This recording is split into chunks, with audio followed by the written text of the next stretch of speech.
Hello everyone, मैं हूँ निधि दीवान। मेरे यूट्यूब चैनल पे आपका स्वागत करती हूँ। मैं लेके आई हूँ कंप्यूटर मेमोरी। आज हम लोग पढ़ेंगे कंप्यूटर मेमोरी के बारे में। कंप्यूटर मेमोरी क्या होता है? कंप्यूटर मेमोरी एक इलेक्ट्रॉनिक डिवाइस होता है, इलेक्ट्रॉनिक मशीन होता है जो अपना काम किसके द्वारा करता है? डिजिटल फॉर्म में करता है। डिजिटल का मतलब होता है बाइनरी नंबर्स। बाइनरी नंबर्स मतलब होता है 0 और 1। हमारा जो कंप्यूटर है वो कोई भी भाषा नहीं समझता है, बस बाइनरी नंबर जो 0 और 1 होता है उसी को वो क्या करता है, समझता है। अब ये वाली जो मेमोरी यूनिट है उसके बारे में हम थोड़ा आगे पढ़ेंगे। पहले हम लोग मेमोरी के बारे में पढ़ लेते हैं। मेमोरी क्या होता है? कंप्यूटर का वह पार्ट होता है जो डेटा को क्या करता है, या तो नंबर के फॉर्म में या तो फाइल के फॉर्म में क्या करता है, स्टोर करता है। अब देख लेते हैं कि मेमोरी क्या होती है। मेमोरी दो टाइप्स के होते हैं, एक होता है प्राइमरी मेमोरी और दूसरा होता है सेकेंडरी मेमोरी। ठीक है। प्राइमरी मेमोरी के अंदर होता है एक नॉन वोलेटाइल मेमोरी होता है और कैश मेमोरी होता है, और क्या होता है, volatile memory. Non volatile memory के अंदर क्या होता है? रैम होता है, पी रोम होता है, ई पी रोम होता है, ई पी रोम होता है। वोलेटाइल मेमोरी के अंदर क्या होता है? रैम के अंदर क्या होता है? एक डायनेमिक मेमोरी होता है और एक स्टैटिक रैम होता है। उसके बाद होता है हमारा होता है सेकेंडरी मेमोरी। सेकेंडरी मेमोरी में होता है एक सिक्वेंशियल होता है। सिक्वेंशियल के अंदर क्या होता है? मैग्नेटिक टैप होता है। उसके बाद होता है डायरेक्ट एक्सेस मेमोरी होता है। डायरेक्ट एक्सेस मेमोरी में क्या होता है? एक होता है मैग्नेटिक डिस्क, एक होता है ऑप्टिकल डिस्क और तीसरा होता है इलेक्ट्रॉनिक स्टोरेज डिवाइस होता है। ठीक है। उसके बाद हमारा क्या होता है? जो डायरेक्ट एक्सेस मेमोरी होता है वो चुंबकीय डिस्क होता है, एक होता है ऑप्टिकल डिस्क, एक होता है इलेक्ट्रॉनिक स्टोरेज डिवाइस होता है।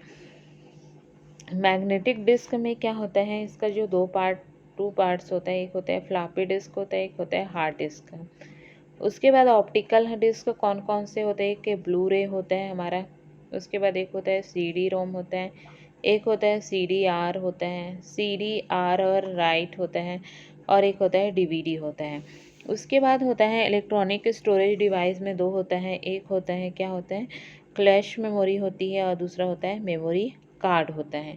ये सारे हमारे क्या है, मेमोरी के टाइप्स हैं। उसके बाद हम लोग देखते हैं कि प्राइमरी मेमोरी क्या होता है। प्राइमरी मेमोरी को एक बार देख लेते हैं, उसका ग्राफ क्या बोल रहा है। प्राइमरी मेमोरी में क्या होता है? रैम होता है और एक रोम होता है, और एक होता है कैश मेमोरी होती है। जो रैम होता है वो क्या होता है, इसमें क्या होता है, एक एस रैम होता है और एक होता है डी रैम होता है। अभी हमने पढ़ा, उसका फुल फॉर्म क्या होता है। आप हमको कमेंट में बताइएगा कि एस रैम और डी रैम का फुल फॉर्म क्या होता है। एक बार मैं बता देती हूँ, फिर भी आप कमेंट में लिखिएगा, इससे आपको क्या होगा, याद होगा अच्छे से। एस रैम का मतलब होता है स्टैटिक रैंडम एक्सेस मेमोरी, और एक होता है डायनेमिक रैंडम एक्सेस मेमोरी होता है। रैंडम नहीं होता, रीड एक्सेस मेमोरी होता है। ठीक है। रोम का मतलब होता है रीड ओनली मेमोरी होता है। इसमें क्या होता है? पी रोम होता है, ई पी रोम होता है, ई रोम होता है, और एक होता है कैश मेमोरी होता है। देख लेते हैं हम लोग कि प्राइमरी मेमोरी हमारा क्या होता है। प्राइमरी मेमोरी हमारा होता है, प्राइमरी मेमोरी में क्या होता है? प्राइमरी मेमोरी कंप्यूटर की मेन मेमोरी भी कहते हैं हम लोग। प्राइमरी मेमोरी क्या होता है? केवल ऐसे डेटा अथवा प्रोग्राम को क्या करता है, स्टोर करता है जो जो क्या करता है, वर्तमान समय में सीपीयू द्वारा प्रोसेस किया जा रहा है। मतलब जो जो उसी टाइम में क्या कर रहा है, प्रोसेस किया जा रहा है। ये मेमोरी क्या होती है हमारी? Volatile memory and non volatile memory होती है। वोलेटाइल मेमोरी का मतलब होता है ऐसे मेमोरी जो कंप्यूटर में ऑन है ना, कंप्यूटर ऑन रहता है तब ही डेटा क्या रहता है, स्टोर रहता है, और जैसे ही कंप्यूटर ऑफ होती है तो डेटा क्या हो जाता है, ऑफ हो जाता है, मतलब डेटा वहाँ पे स्टोर नहीं रहती है। ठीक है। ये क्या होता है इसके अंदर, ये किसके अंदर आता है? प्राइमरी मेमोरी के अंदर आता है। प्राइमरी मेमोरी का डेटा क्या हो जाता है, डिलीट हो जाता है। प्राइमरी मेमोरी या सेकेंडरी मेमोरी से क्या होता है, तेज होता है, स्पीड अच्छी होती है, और क्या होती है, महंगी होती है, मतलब एक्सपेंसिव होती है। मुख्यतः प्राइमरी मेमोरी को दो भागों में बांटा गया है। समझ आया? प्राइमरी मेमोरी को कौन सी मेमोरी बोलते हैं हम लोग? क्या बोलते हैं? मेन मेमोरी भी बोलते हैं, ठीक है।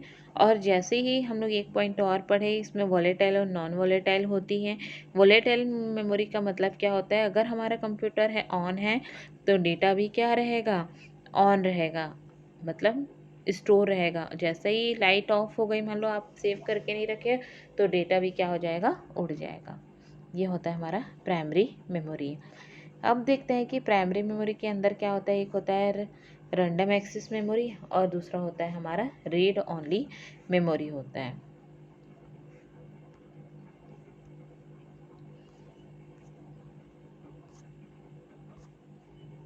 ठीक है। रैंडम एक्सेस मेमोरी का मतलब होता है हमारा, ठीक है, रैंडम एक्सेस का क्या होता है फुल फॉर्म, तो रैम का फुल फॉर्म क्या होता है, रैंडम एक्सेस मेमोरी होता है।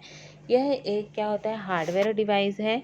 ये क्या है, एक हार्डवेयर डिवाइस है जो कंप्यूटर को, है ना, जो कंप्यूटर के मदरबोर्ड पर स्थित होती है और सीपीयू के आंतरिक मेमोरी के रूप में कार्य करता है। यह क्या होता है, रैम होता है।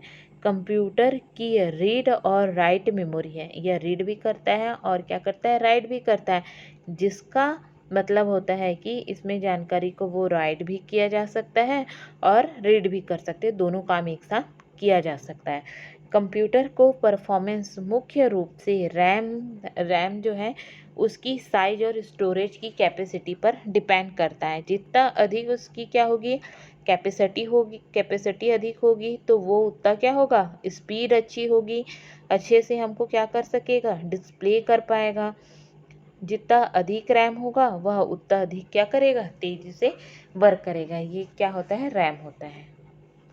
उसके बाद देखते हैं कि हमारा रैम जो मेमोरी होती है वो कौन कौन सी होती है। रैम में क्या होता है हमारा, एक होता है डायनेमिक रैंडम एक्सेस मेमोरी होता है और दूसरा क्या होता है, स्टैटिक रैंडम एक्सेस मेमोरी है।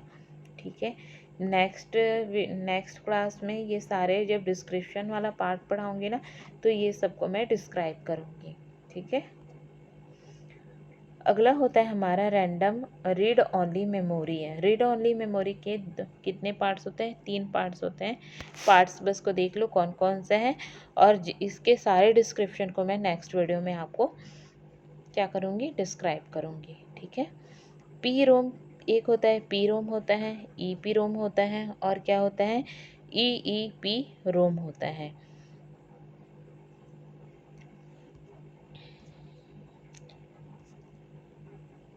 ठीक है।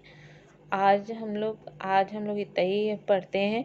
आज हमने ज़्यादा नहीं पढ़ा, बस ये पढ़ा कि क्या होता है हमारा मेमोरी, क्या होता है मेमोरी के कितने पार्ट्स होते हैं, रीड ओनली मेमोरी क्या होता है, प्राइमरी मेमोरी क्या होता है और रैम क्या क्या होता है। इसके बारे में हमने पढ़ा है। नेक्स्ट क्लास में हम क्या पढ़ेंगे, पूरे रैम के बारे में पढ़ेंगे, रोम के बारे में पढ़ेंगे और क्या पढ़ेंगे, कैच मेमोरी, सेकेंडरी मेमोरी, ये सब के बारे में हम लोग क्या करेंगे, पढ़ेंगे। ठीक है।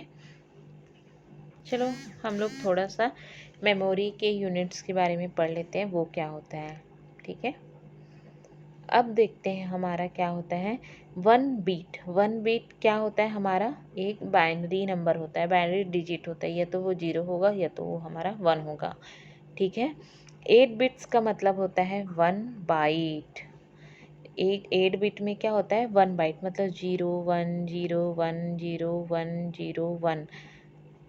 ये हमारा कितने बिट होंगे, 1 2 3 4 5 6 7 8। तो ये 8 बिट के कितने बाइट होते हैं हमारे, 1 बाइट होते हैं। ठीक है। 1 बिट के कितने बाइट होते हैं, तो 1 बाइट होते हैं हमारा। ठीक है। 1 बाइट, ठीक है, 1024 बाइट्स का मतलब होता है 1 किलो बाइट। उसके बाद होता है हमारा 1024 किलो बाइट का मतलब होता है 1 मेगाबाइट। किलोबाइट का मतलब क्या होता है, 1 मेगाबाइट। MB 1 MB होता है। ठीक है। फिर क्या होता है 1024 मेगाबाइट का मतलब होता है, 1 मेगाबाइट का मतलब क्या होता है, 1 गीगाबाइट होता है। उसके बाद होता है 1024 गीगाबाइट का मतलब होता है 1 टेराबाइट होता है। 1024 टेराबाइट का मतलब होता है 1 पेटाबाइट होता है। 1024 पेटाबाइट का मतलब होता है 1 एक्साबाइट होता है। उसके बाद क्या होता है, 1024 एक्साबाइट का मतलब होता है 1 जेटाबाइट होता है। 1024 जेटाबाइट का मतलब होता है 1 क्या होता है, योटाबाइट होता है। यहाँ तक ही इम्पॉर्टेंट है जी, योटाबाइट तक, बाकी आगे नहीं पूछा जाता। अगर आप पढ़ना चाहते हो तो आप पढ़ सकते हैं। 1024 योटाबाइट का मतलब क्या होता है 1 ब्रोंटोबाइट होता है। 1024 ब्रोंटोबाइट का मतलब होता है 1 जियोबाइट होता है। ठीक है, मैं नेक्स्ट वीडियो में इसकी शॉर्टकट ट्रिक लेके आऊँगी जिसको आप आसानी से इसको याद कर सकते हो। ठीक है, अगर आपको मेरा ये वीडियो अच्छा लगता है तो प्लीज़ लाइक करिएगा, चैनल को सब्सक्राइब करिएगा और शेयर करिएगा। ठीक है, तब तक के लिए गुड नाइट, थैंक यू।